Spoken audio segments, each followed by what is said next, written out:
42 ತಿದ್ದುಪಡಿಗಳನ್ನೇ ಇವ್ರು ತರಲಾಕತ್ತಾರ. ಮೊನ್ನೆ ನಮ್ಮಲ್ಲಿ ಬಿಜಾಪುರದಲ್ಲಿ ಸುಮಾರು 20,000 ಜನ ಸೇರಿದ್ದೀವಿ. ನಮ್ಮ ಜಾಯಿಂಟ್ ಪಾರ್ಲಿಮೆಂಟರಿ ಕಮಿಟಿ ಚೇರ್ಮನ್ ಬಿಜಾಪುರಕ್ಕೆ ಬರ್ಬೇಕಾಯ್ತು. ನಮ್ಮ ಹೋರಾಟ 4 ದಿವಸ DC ಆಫೀಸ್ ಮುಂದೆ ಹುಳ ಕಡ್ಸೋತ್, ಅಲ್ಲೇ ರೊಟ್ಟಿ ತಿಂದು ಅಲ್ಲೇ ನೀರು ಕುಡಿದು ಮಕ್ಕೊಂಡಿ. 4ನೇ ದಿವಸ ಏನು ಈ ಒಂದು ಜಾಯಿಂಟ್ ಪಾರ್ಲಿಮೆಂಟರಿ ಕಮಿಟಿ ಮಾಡ್ಯಾರ. ಅದರ ಅಧ್ಯಕ್ಷರು ಜಗದಂಬಿಕಾ ಪಾಲ್ ಅವರು, ತೇಜಸ್ ಸೂರ್ಯ ಅದರ ಸದಸ್ಯರು ಬಂದಿದ್ರು. ನಾವು ಸರ್ಕಾರಕ್ಕೆ ಏನು ₹1 ಗೌರ್ಮೆಂಟ್ ಕಾರ್ಯಕ್ರಮ ಹಾಕಲಾರ್ದೇ ಹೆಲಿಕಾಪ್ಟರ್ ನಾವು ಮಾಡಿದ್ವಿ. IB ಒಳಗಿನ ಊಟದ ಬಿಲ್ ನಾವು ಕೊಟ್ಟಿವಿ. ಅವತ್ತು ಜಗದಂಬಿಕಾ ಪಾಲ್ ಅವರು ಹೇಳಿದ್ದು ನೀವು ಕೇಳಿಬಿಟ್ರೆ ಇನ್ನೂ ನೀವು ಅದು ಎದೆ ಹೊಡ್ಕೋತೀರಿ. ಕಾನೂನು ಮಂತ್ರಿಗಳು ಲೋಕಸಭೆಯಲ್ಲಿ ಮೊನ್ನೆ ಬಿಲ್ಲನ್ನು ಏನೋ ಅದನ್ನು ಇಂಟ್ರೊಡ್ಯೂಸ್ ಮಾಡಾಗ ಹೇಳ್ತಾರೆ, ಕಾನೂನು ಮಂತ್ರಿ ಈ ದೇಶದಲ್ಲಿ 9,50,000 ಎಕರೆ ಐತೆ. ನಮ್ಮ ದೇಶದಲ್ಲಿ 3 ದೊಡ್ಡ ಆಸ್ತಿಗಳು. ಇಂಡಿಯನ್ ಆರ್ಮಿ ಕೈಯಾಗ 18 ಲಕ್ಷ ಎಕರೆ ಇದೆ. ಭಾರತೀಯ ರೈಲ್ವೆ ಕೈಯಾಗ 15 ಲಕ್ಷ ಎಕರೆ ಇದೆ. ನಮ್ಮ ಅಂದಾಜು ಪ್ರಕಾರ ನಾವು ವಿಧಾನಸೌಧ ಮಾತಾಡಿದಾಗ 12 ಲಕ್ಷ ಎಕರೆ ಇತ್ತು. ಇವರು 9.5 ಲಕ್ಷ ಪ್ರಾಪರ್ಟೀಸ್. ನಾ ಎಕರೆದಾಗ ಹೇಳಿದ್ರೆ 12 ಲಕ್ಷ ಆಯಿತು. ಬಂಧುಗಳೇ, ಮನ್ನಿದು ನೀವು ಕೇಳಿಬಿಟ್ರೆ ಇಡೀ ಪಾಕಿಸ್ತಾನದ ಭೌಗೋಳಿಕ ವಿಸ್ತೀರ್ಣ 9,50,000 ಎಕರೆ.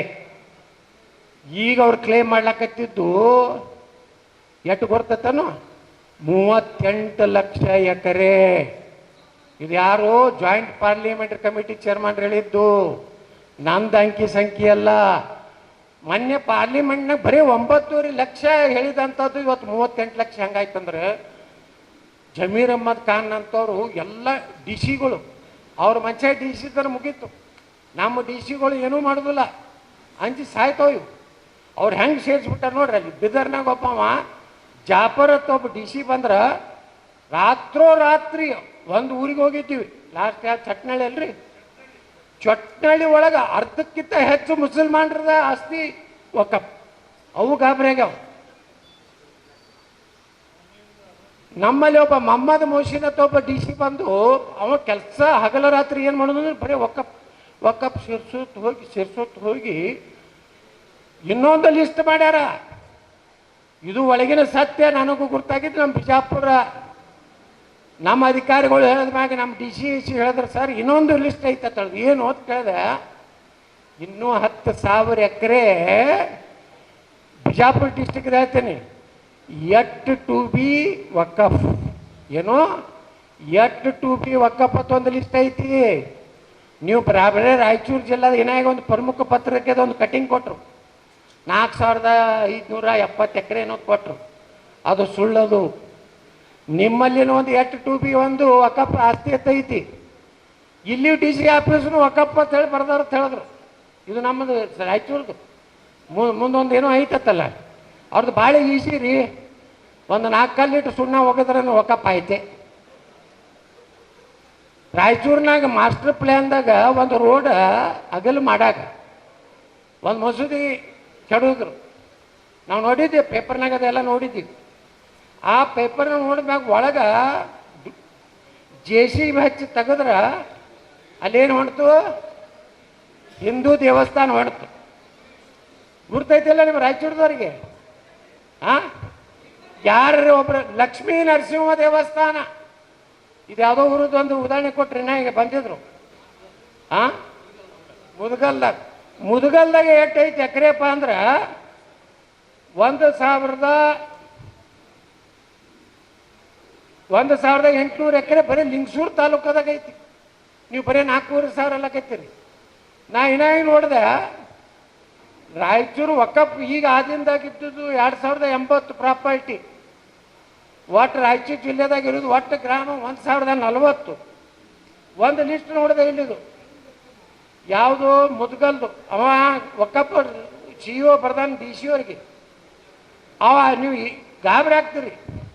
13 ಎಕರೆ, 32 ಎಕರೆ, 34 ಎಕರೆ, 21 ಎಕರೆ, 19 ಎಕರೆ, 7 ಎಕರೆ, 14 ಎಕರೆ, 22 ಎಕರೆ, 27 ಎಕರೆ. ನೋಡ್ರಿ, ಇದು ಎಲ್ಲ ಲೆಕ್ಕ ಹಾಕಿದ್ರೆ ರಾಯಚೂರು ಜಿಲ್ಲಾದಾಗ ಒಂದು 20,000 ಎಕರೆ ಆಗ್ತದೆ. ಇನ್ನೂ ಒಳಗಿನ ಸತ್ಯ ಹೊರಗೆ ಬಿದ್ದಿಲ್ಲ. ಅದಕ್ಕೆ ಬಂಧುಗಳೇ, ನಾವು ಹೋರಾಟ ಮಾಡ್ತಾ ಇರೋದು ನಾವೇನೋ ಭಾಳ ರಾಜ್ಯದ ದೊಡ್ಡ ಲೀಡರ್ ಬಗ್ಗೆ ಆಗಬೇಕಾಗಿಲ್ಲ. ನಾವೆಲ್ಲ ಸೀನಿಯರ್ ಇದ್ದೀವಿ. ನಾವೇನೋ ರಟೈಕ ಯಾರಿಂದ ಕಲಿಬೇಕಾಗಿಲ್ಲ. ನಾವು ಜನರ ಸಲುವಾಗಿ ಹೋರಾಟ ಮಾಡ್ಲಾಕತ್ತೀವಿ. ಅದಕ್ಕೆ ಇವತ್ತು ನೀವೇನು ಬಂದಿರಲ್ಲ, ಇಟ್ಟು ಕಿಕ್ಕಿರಿದ ಜನ ಇವತ್ತೇನು ಸೇರಿದ್ರಿ. ನಾವು 3 ದಿವಸದಿಂದ ಬೀದರ್ ಈಶಾನ್ಯ ಭಾಗ ವಾಸ್ತು ಪ್ರಕಾರ ಒಳ್ಳೆ ದಿಕ್ಕು ಅಂತ ಹೇಳಿ ಬಂದೀವಿ. ಎರಡನೇದು, ಎಲ್ಲಿ ಹೈದರಾಬಾದ್ ಕರ್ನಾಟಕ ಕಲ್ಯಾಣ ಕರ್ನಾಟಕದಾಗ ಮೊನ್ನೆ ಲೋಕಸಭಾ ಇಲೆಕ್ಷನ್ದಾಗ ಹೀನಾಯವಾಗಿ ನಮ್ಮ ಪಕ್ಷ ಎಲ್ಲಿ ಸೋತಿದೆ ಅಲ್ಲಿ ಸಂಘಟನೆ ಮಾಡಕ್ಕೆ ಬಂದಿದ್ದೀವಿ ಹೊರತು ನಮ್ದೇನು ಸ್ವಾರ್ಥ ಇಲ್ಲ. ಏನು ಸ್ವಾರ್ಥ ಐತ್ರಿ? ನಾ ಏನು ಇಲ್ಲಿ ಬಂದು ನಿಂತ್ಕೊಂಡಿದ್ದೀನಿ ಅಂದ್ರೆ ರಾಯಚೂರ್ಗೆ ನಾನು ನಿಂದ್ರಲಕ್ಕೆ ಬರೋದಿಲ್ಲ. ಎಷ್ಟೇ ಐತವೆ. ನಾವು ಬಂದಿದ್ದು ನಾಳೆನ ಡಿಲಿಮಿಟೇಷನ್ ಆಗ್ತದೆ, ಲೋಕಸಭಾ ಸೀಟ್ ಹೆಚ್ಚಾಗ್ತಾವು, ವಿಧಾನಸಭಾ ಸೀಟ್ ಹೆಚ್ಚಾಗ್ತಾವು. ಅದು ಒಂದು ಡಿಲಿಮಿಟೇಷನ್ ಇನ್ನೊಂದು ಈ ವರ್ಷ ಜನಗಣತಿ ಆಯ್ತಂದ್ರೆ ಮುಂದಿನ ವರ್ಷ ಸ್ಟಾರ್ಟ್ ಆಗ್ತದೆ. ಅದಕ್ಕೆ ನಾ ಹೇಳ್ತಾ ಇದ್ದೀನಿ ಬಂಧುಗಳೇ, ನೀವು ಜಾಗೃತಿ ಆಗ್ರಿ. ಇದೇನು ಪಕ್ಷತಿಲ್ಲ. ಯಾರಿಗೆ ರೈತರ ಬಗ್ಗೆ, ಮಠ ಮಂದಿರಗಳ ಬಗ್ಗೆ, ನಮ್ಮ ದೇಶದ ಬಗ್ಗೆ ಕಳಕಳಿ ಇದೆ, ನೀವು ಹೊರಗೆ ಬರ್ರಿ. ನಮಸ್ಕಾರ, ಕರ್ನಾಟಕ ಪ್ರೈಮ್ ಟೈಮ್ಗೆ ಸ್ವಾಗತ. ನಾನು ಜಯಪ್ರಕಾಶ್ ಶೆಟ್ಟಿ. ಇಡೀ ಕರ್ನಾಡು ಇವತ್ತು ರೆಬೆಲ್ ಆಗಿ ನಿಂತಿದೆ. ಈ ಹಗರಣಗಳನ್ನು ಸದನದಲ್ಲಿ ಪ್ರಸ್ತಾಪ ಮಾಡಲು ಕೂಡ ಕಾಂಗ್ರೆಸ್ ಹಿಂದೇಟು ಹಾಕಿದ್ದೇಕೆ? ನಿಮ್ಗೆ ಸಂಬಳ ಅದಕ್ಕೆ, ನಿಮಗೆ ವಾಹನ ಅದಕ್ಕೆ, ನಿಮಗೆ ವೆಪನ್ ಅದಕ್ಕೆ, ನೀವು ಅದನ್ನು ಸೆರೆ ಹಿಡಿಬೇಕಾಗಿತ್ತು. ನೀವು ವಿದ್ಯುತ್ ಬರ ಇದೆ ಅಂತ ಹೇಳ್ತಾ ಇದ್ದೀರಿ. ಎಲ್ಲಿ ಬರ ಇದೆ ನೀವು ಹೇಳಬೇಕು.